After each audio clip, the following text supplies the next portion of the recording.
Salut à tous et bienvenue dans cette nouvelle vidéo. Je suis de retour après 2 semaines de vacances. Enfin, c'était pas vraiment des vacances, j'étais juste débordé par le taf et je me suis dit qu'une petite pause c'était pas mal, j'avais un petit peu moins de sujets à aborder.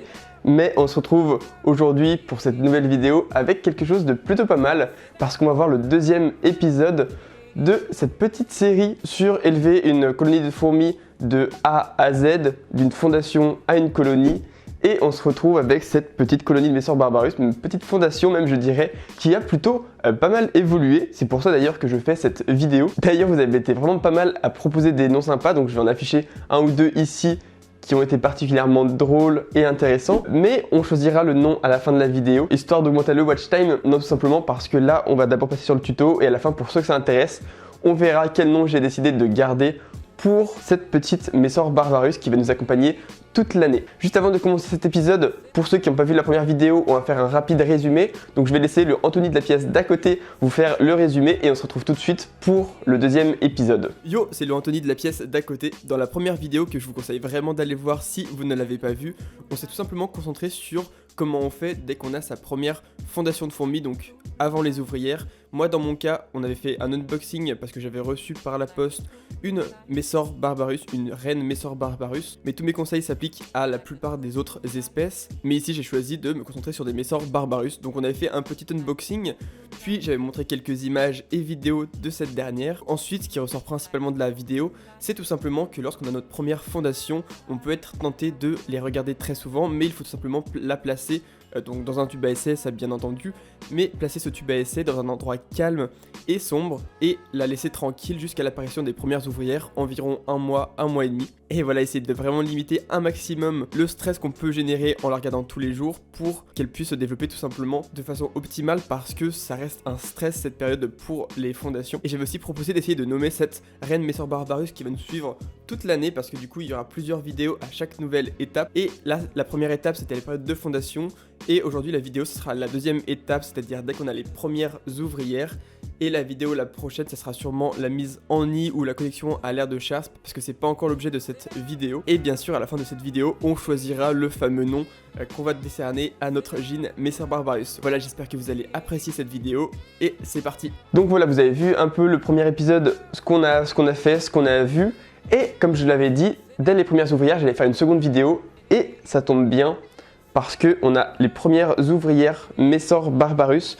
Donc qui sont assez petites, c'est normal, c'est tout à fait normal pour une fondation et surtout les premières ouvrières sont généralement plus petites que les suivantes, tout simplement parce qu'elles ont moins de nourriture, etc. Je ferai peut-être une vidéo à ce sujet.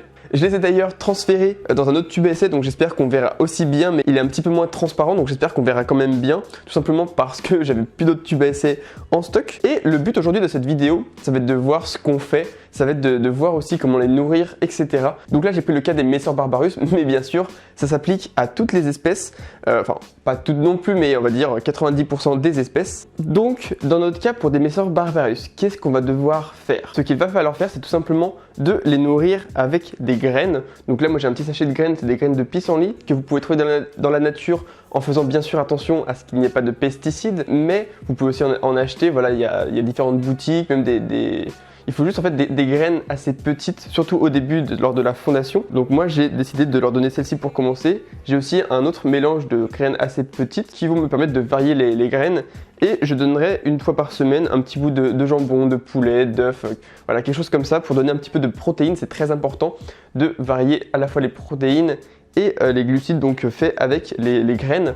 Pour les autres espèces, je pense à de la Lasius, je sais pas, de Temnothorax, voilà, toutes les autres espèces. Il faut donner un liquide sucré. Donc pour le liquide sucré, c'est super simple. Vous pouvez mélanger par exemple du miel avec du lait et un petit peu d'eau ou du sirop avec de l'eau, un petit peu de lait. Enfin voilà, il y a plein de possibilités. Ça, je vous laisse trouver vous-même ou même poser des questions en commentaire et au pire, je répondrai en commentaire. Et c'est tout simplement ce qu'on va faire. Donc là, pour ce faire, ça va être très très simple. Elles sont pas beaucoup, donc je vais tout simplement enlever le coton, prendre quelques graines, hop, et les poser dans le tube à essai.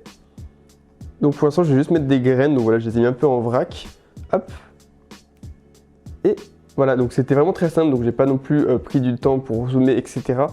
Là vous voyez, on zoomera un petit peu après, mais tout simplement on a notre petite fondation avec les graines dedans. Et ensuite elles vont se débrouiller et on va les relaisser un petit peu tranquilles. Donc pour l'instant, il n'y a pas énormément de couvains, tout simplement parce que le couvain est devenu des ouvrières. Après ça dépend énormément parce qu'il y a aussi des messors dès le début qui sont à fond.